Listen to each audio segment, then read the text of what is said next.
নমস্কার। ইত্যাদি ইত্যাদির একটি নতুন পর্বে আবারও সবাইকে স্বাগত জানাই।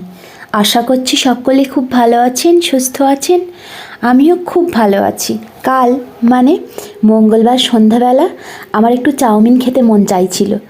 তো আমি সচরাচর খুব একটা কিনে খেতে ভালোবাসি না, আর বাইরের খাবারে আমার শরীরটা একটু খারাপ করে, আর এই ধরনের ফাস্টফুডও আমারও খাওয়া নিষেধ। তবুও মন চাইছে, মন যা চায় তাই তাকে তখনই দিতে হয়। আমার মনে হয় মনের নাম মধুমতি। যখনই ইচ্ছা তখনই কাজ শুরু করে দিলাম।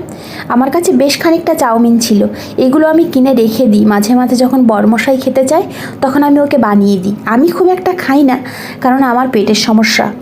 তো আমাদের এখানে বাড়িতেই দিয়ে যান একজন ভদ্রমহিলা, উনি বিক্রি করেন সাইকেলে করে নিয়ে নিয়ে।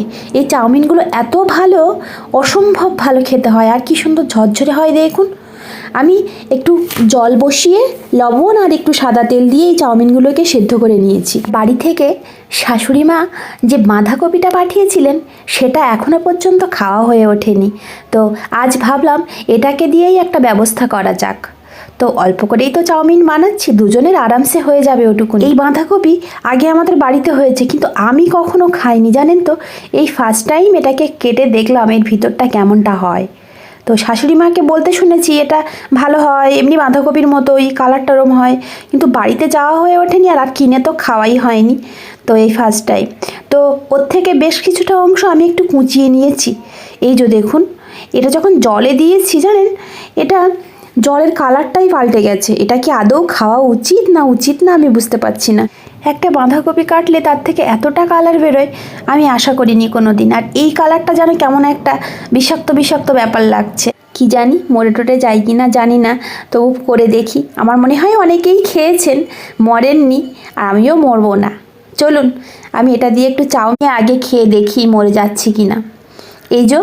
আমি এই যে বাঁধাকপিটা কুচিয়ে নিয়েছি, একটু ক্যাপসিকাম, গাজর আর একটু কাঁচা লঙ্কা যা ছিল ঘরে সেগুলোই আমি কেটে নিয়েছি, একটু লম্বা লম্বা করে কেটে নিয়েছি আর কি। আর কড়াইটা আমি বসিয়ে দিয়েছিলাম, কিন্তু ভুলে গেছিলাম তেল দিতে। আর তার আগে দেখুন কীরকম কালো হয়ে গেছে। কিচ্ছু করার নেই, এখন মাজারও সময় নেই। ওই কড়াইটাতেই আমি বেশ খানিকটা তেল গরম করে নিয়ে প্রথমে ক্যাপসিকাম আর গাজরটা দিয়ে দিচ্ছি। বেশ খানিকক্ষণ নাড়াচাড়া দিয়ে নেব। আর গাজর আর ক্যাপসিকামের কাঁচা গন্ধ যতক্ষণ না চলে যায় ততক্ষণ পর্যন্ত এটা সুন্দর করে আমি বেশ ভেজে নেব। আর বেশি আবার লাল লাল করে ভেজে নেওয়া যাবে না, তাহলে কিন্তু সবজির আসল স্বাদটা পাওয়া যায় না, বিশেষ করে এই চাউমিনের ক্ষেত্রে। তো আমি যতটা মনের মতো করে ভেজে নিয়েছি। এবার বাঁধাকপি আর ওই কাঁচা লঙ্কাটা আমি দিয়েছি।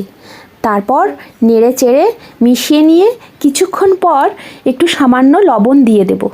একেবারে স্বাদ অনুযায়ী দিয়ে দিয়েছি, কারণ চাউমিনটা আমি যখন সিদ্ধ করেছি তখন আমি লবণ ব্যবহার করেছিলাম সেদ্ধর সময়, তাই জন্য এখানে প্রয়োজন অনুযায়ী দিতে হবে। খুব বেশি দিলে কিন্তু চাউমিনের স্বাদটা বদলে যাবে।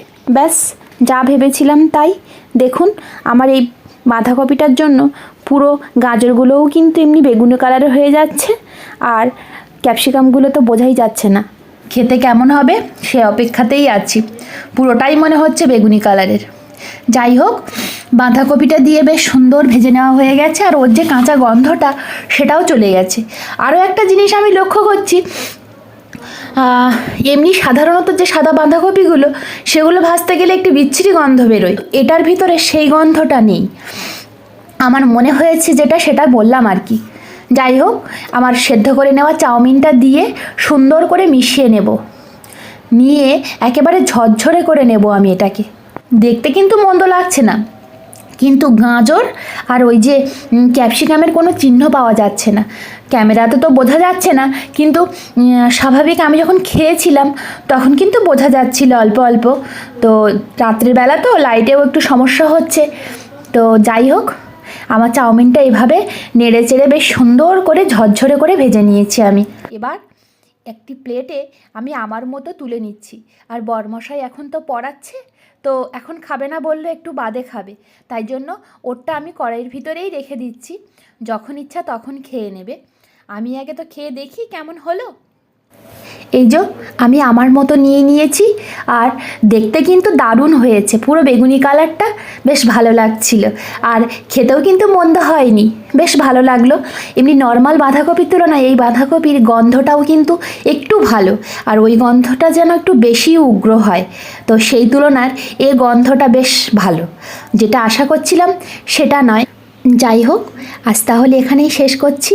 সকলে খুব ভালো থাকবেন, সুস্থ থাকবেন, আর কেমন লাগলো অবশ্যই কমেন্ট করে জানাতে ভুলবেন না কিন্তু।